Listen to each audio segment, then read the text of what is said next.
আসসালামু আলাইকুম। দেশের সংবাদে আপনাদেরকে স্বাগত জানাচ্ছি। আমি আদিবা সুলতানা শারমিন। শুরুতেই জানিয়ে দিচ্ছি শিরোনামগুলো।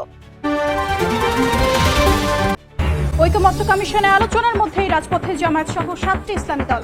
জুলাই সনদের আইনি ভিত্তি ও পিআর পদ্ধতিতে নির্বাচন সহ বিভিন্ন দাবি। রাজধানীতে সমাবেশ ও বিক্ষোভ মিছিল। পরিস্থিতি অস্থিতিশীল করতে চাইলে রাজনৈতিকভাবে ক্ষতিপূরণ দিতে হবে, মন্তব্য আমির খসরু। ভোটারের আস্থা নিশ্চিতে নেতাকর্মীদের কাজ করার নির্দেশনা তারেক রহমানের।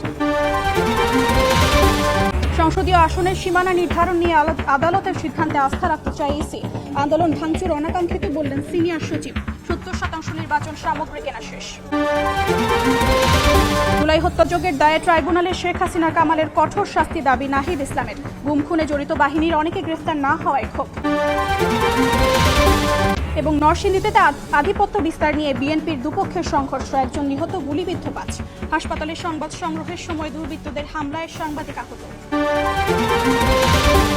নির্বাচন সামনে রেখে পরিস্থিতি অস্থিতিশীল করতে চাইলে রাজনৈতিকভাবে ক্ষতিপূরণ দিতে হবে বলে মন্তব্য করেছেন বিএনপির স্থায়ী কমিটির সদস্য আমির খসরু মাহমুদ চৌধুরী। দুপুরে রাজধানীর মহানগর আবাসিক এলাকায় গণ অধিকার পরিষদের সভাপতি নুরুল হক নূরের শারীরিক অবস্থার খোঁজ নিতে তার বাসায় যান বিএনপি নেতা। পরে গণমাধ্যমকে আমির খসরু জানান, আলোচনার টেবিলের সব বিষয়ে ঐকমত্য হওয়ার কথা নয়। আস্থা থাকলে রাজনৈতিক দলগুলোর নিজস্ব ভাবনা নিয়ে জনগণের কাছে যেতে হবে বলে মন্তব্য করেন তিনি। বিএনপি রাজনীতিতে স্থিতিশীলতা চায় জানিয়ে আমির খসরু বলেন, নির্বাচিত সরকারের অনুপস্থিতিতে যে জবাবদিহিতা থাকে না, নূরের ওপর হামলার ঘটনার সেটাই প্রমাণ।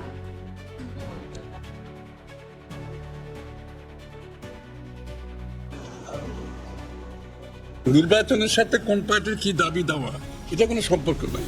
তাদের দাবি দেওয়া থাকতেই পারে, সেই দাবি দেওয়া নিয়ে তারা জনগণের কাছে যেতে হবে, জনগণের ম্যান্ডেট নিয়ে সংসদে আসবে, পাস করতে পারবে, কোনো অসুবিধা নাই। কিন্তু কিন্তু কিন্তু নির্বাচনের প্রক্রিয়ার সাথে এগুলো কোনো সম্পর্ক নেই। অস্থিতিশীল কেউ যদি অস্থিতিশীল করতে চায়, তাদেরকে রাজনৈতিকভাবে এটার জন্য ক্ষতিপূরণ দিতে হবে। ফেব্রুয়ারিতে জাতীয় নির্বাচনকে সামনে রেখে দেশের প্রতিটি ভোটারের আস্থা নিশ্চিত করাই অন্যতম দায়িত্ব বলে জানিয়েছেন বিএনপির ভারপ্রাপ্ত চেয়ারম্যান তারেক রহমান। এক ফেসবুক পোস্টে তিনি একথা বলেন। তরুণ প্রজন্মের আশা আকাঙ্ক্ষার প্রতিফলন ঘটাতে তৃণমূলে ছুটে যাচ্ছে বিএনপি। গ্রাম থেকে কেন্দ্র পর্যন্ত দলের সাংগঠনিক কাঠামোকে আরও মজবুত করছে। সমন্বিত প্রয়াসের মাধ্যমে স্বচ্ছতা ও জবাবদিহিতার কথাও জানান তারেক রহমান। বলেন, ইতোমধ্যে নানা অভিযোগের প্রেক্ষিতে 7,000-এর বেশি দলীয় সদস্যকে পদচ্যুত, বহিষ্কার সহ সাংগঠনিক ব্যবস্থা নেওয়া হয়েছে। শৃঙ্খলা কোনো দুর্বলতা নয়, বরং সেটি বিএনপির শক্তি বলেও জানেন তিনি। জন আকাঙ্ক্ষার গণতান্ত্রিক দেশ করতে নেতাকর্মীদের ঐক্যবদ্ধ ও শৃঙ্খলাবদ্ধ থাকার আহ্বান জানান তারা। সীমানা নির্ধারণ নিয়ে সড়ক অবরোধ, ভাঙচুর চালানো অনাকাঙ্ক্ষিত বলে মন্তব্য করেছেন নির্বাচন কমিশনের সিনিয়র সচিব আক্তার আহমেদ। বলেন, এ নিয়ে 14টি রিট হয়েছে। আদালতের সিদ্ধান্ত অনুযায়ী কাজ করবে কমিশন।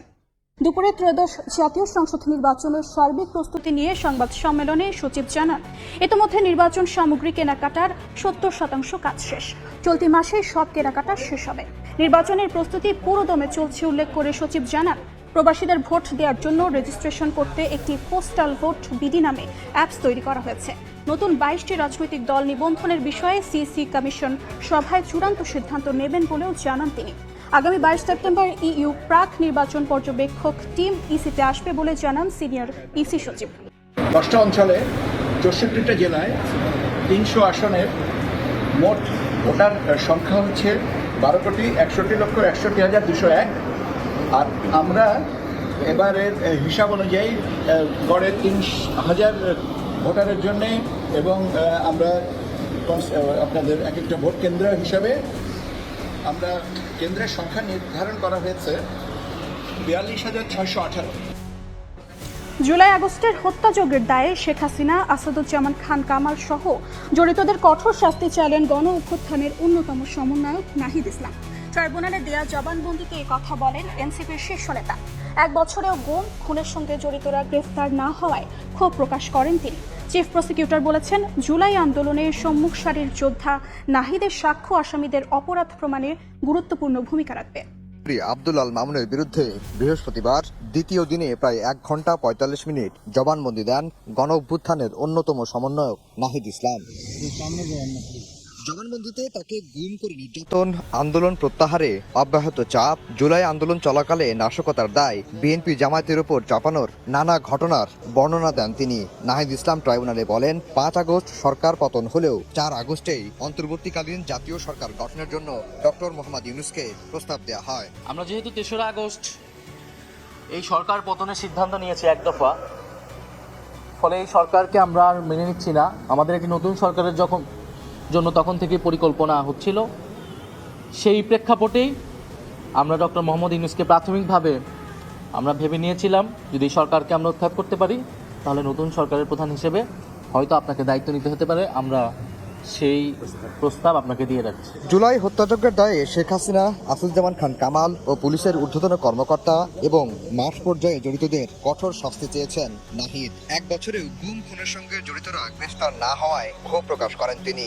শেখ হাসিনা স্বরাষ্ট্রমন্ত্রী, তৎকালীন স্বরাষ্ট্রমন্ত্রী, পুলিশ এবং যে সকল আইন শৃঙ্খলা বাহিনী জড়িত ছিল তাদের প্রধানদেরকে আমি দায়ী করেছি, এবং যারা হত্যাকাণ্ডে সরাসরি অংশগ্রহণ করেছে তাদেরকে দায়ী করেছি।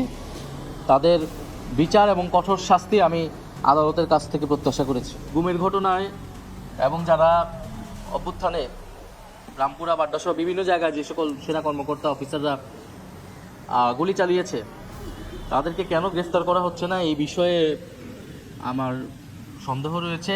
পরে চিফ প্রসিকিউটর বলেন, শীর্ষ সমন্বয়ক নাহিদ কিভাবে আন্দোলন দেখেছেন তারই বর্ণনা দিয়েছেন। এটি মামলা প্রমাণে ভূমিকা রাখবে। গোয়েন্দা সংস্থা এবং সরকারের চাপে তাদের ইচ্ছামতো স্টেটমেন্ট না দেওয়ার কারণে নাহিদ ইসলামকে অপহরণ করে আয়নাঘরে বন্দি রেখে তার উপর যে নির্মম নির্যাতন চালানো হয় সেটার বর্ণনা তিনি দিয়েছেন। তো একজন প্রত্যক্ষদর্শী, একজন মূল সমন্বয়ক, একজন ভুক্তভোগী ভিকটিম হিসাবে তিনি যা কিছু বলেছেন সেটা এই মামলার প্রেক্ষাপট প্রতিষ্ঠার জন্য অবশ্যই অসম্ভব রকমের গুরুত্বপূর্ণ ভূমিকা পালন করবে। এদিন আন্তর্জাতিক অপরাধ ট্রাইব্যুনাল 2-এ আশুলিয়ায় 6 মরদেহ পোড়ানো এবং একজনকে হত্যা মামলায় 3য় দিনের সাক্ষ্য গ্রহণ হয়। আধিপত্য বিস্তার নিয়ে বিএনপির দুপক্ষের সংঘর্ষে একজন নিহত হয়েছেন, গুলিবিদ্ধ হয়েছেন অন্তত 5 জন। এদিকে ঘটনার সংবাদ সংগ্রহের সময় সদর হাসপাতালে সাংবাদিকদের উপর হামলা চালায় দুর্বৃত্তরা। এতে আহত হয়েছেন এক সাংবাদিক। দলীয় দ্বন্দ্ব থেকে সংঘর্ষে প্রাণ গেল একজনের, আহত হয়েছেন অন্তত 4 জন।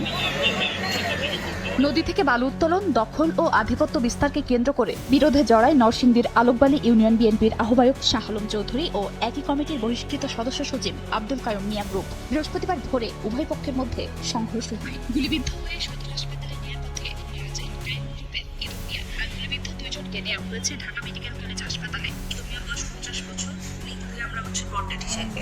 ওনার বুকের বাম পাশে গানশট ইনজুরি হচ্ছে, 3টা পেনিকেটিং ইনজুরি আছে। স্থানীয়দের দাবি, বিএনপির উভয় গ্রুপের সঙ্গে আওয়ামী লীগের নেতাকর্মীরা হামলায় জড়িত ছিলেন। এদিকে অভিযোগ পেলে ব্যবস্থা নেওয়ার আশ্বাস পুলিশের। টাকা পয়সা দিয়ে বিএনপির হাত 2 নেতা, এক নেতা সমীর, একটা শাহ আলম চৌধুরী, আর আওয়ামী লীগের সভাপতি আসাদ, অন্যদিকে চেয়ারম্যান, এরা মিল্লা রাত্রে ভোট সাইডটাই অতর্কিত হামলা করে আমার লোক মেরা লাগছে। অসংখ্য পরিমাণ লোক নিয়ে তারা হামলা করছে, আওয়ামী স্বৈরাচারের দোষরা আমার বাবারে মেরা লাগছে।